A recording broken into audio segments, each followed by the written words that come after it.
Hi everyone, we're going to do problems 22 and 23 from section 2.1 in our textbook. So you can see the problems here. I'm going to shift over to our slide. So the problem reads, for the following exercises, consider an athlete running a 40-meter dash. The position of the athlete is given by d of t equals t cubed over 6 plus 4 times t, where d is the position in meters and t is the time elapsed measured in seconds. And number 22 says, compute the average velocity of the runner over the given time intervals. And they give us 4 different time intervals from 1.95 seconds to 2.05 seconds, etc. Okay, so let's do this.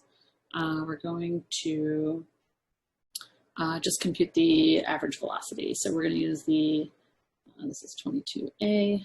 We're going to use the average velocity formula, so d sub average.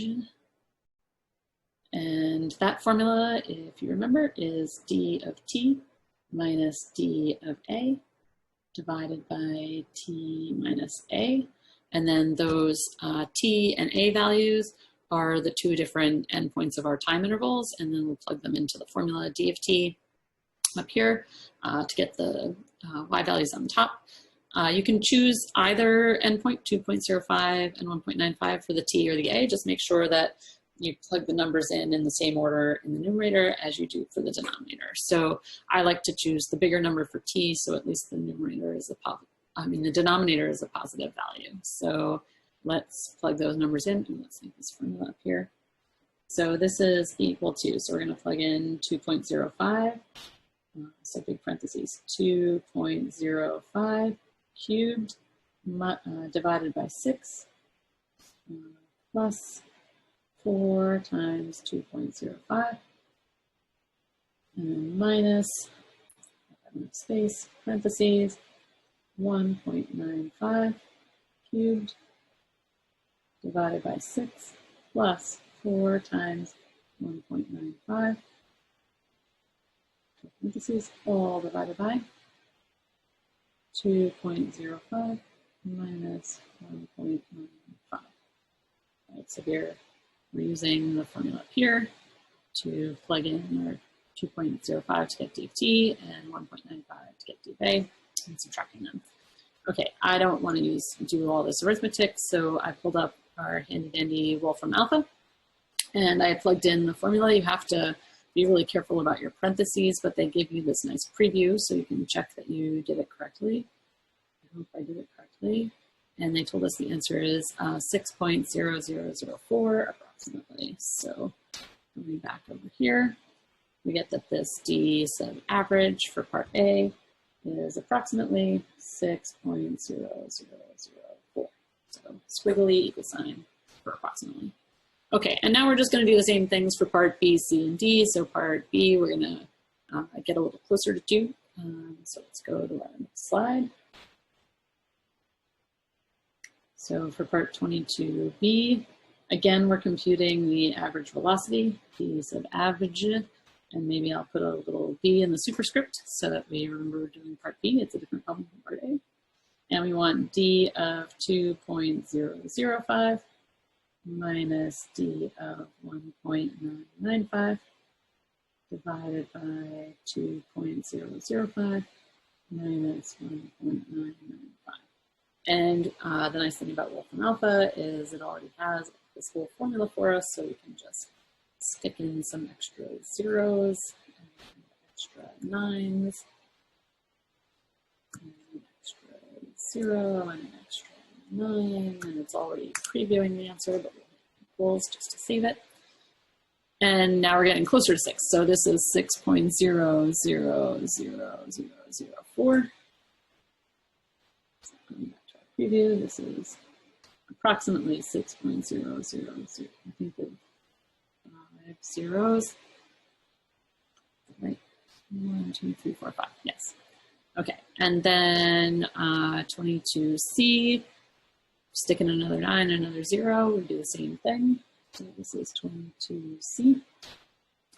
D sub average, superscript C, D of 2.0005 minus d of 1.9995 all divided by 2.0005 minus 1.9995.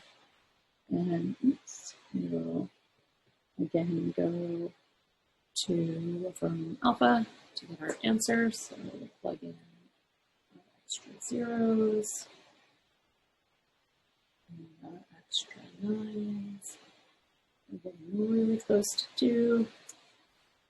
And now we have 6.1, 2, 3, 4, 5, 6, 7 zeros. This is approximately 6.1, 2, 3, 4, 5, 6, 7 zeros. Really close to 6.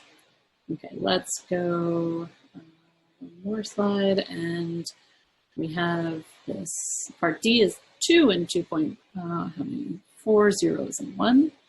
But we're going to do the same idea. So this is 22 part D. And again, we're just going to compute the average velocity using the same formula, superscript D for part D of the problem. And this is D of 2.00001 minus D of 2 divided by 2.000, 4 zeros, and then 1, and then minus 2. We said 4 zeros, right? 1, 2, 3, 4 zeros. So that's our formula. And then we'll, again, just stick this into alpha. So this should be 0, 1, 0, 1, and then place 1.995, that's 2. And it should be 0, 1, and place this one at 2. And they're telling us a little closer to 6. So 1, 2, 3, 4, 1, 2, 3, 4 zeros and a 1. So this one is approximately 6.00001. Still very close to 6, a little bit closer than last time.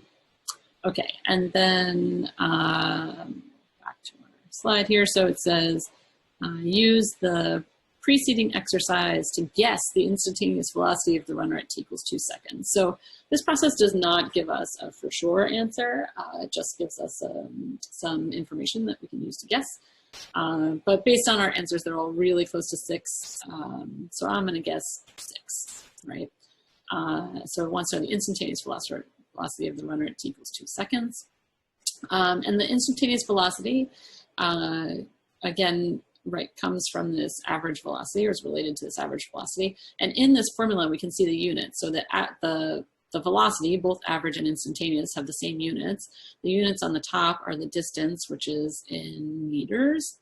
And the units on the bottom is the time elapsed measured in seconds. So the units for the velocity is going to be meters per second. So for 23, our answer is the instantaneous, I spelled that right, velocity of the runner at time t equals 2 seconds is probably 6 meters per second. So that's how we do problems 22 and 23. Have fun doing the rest of your homework.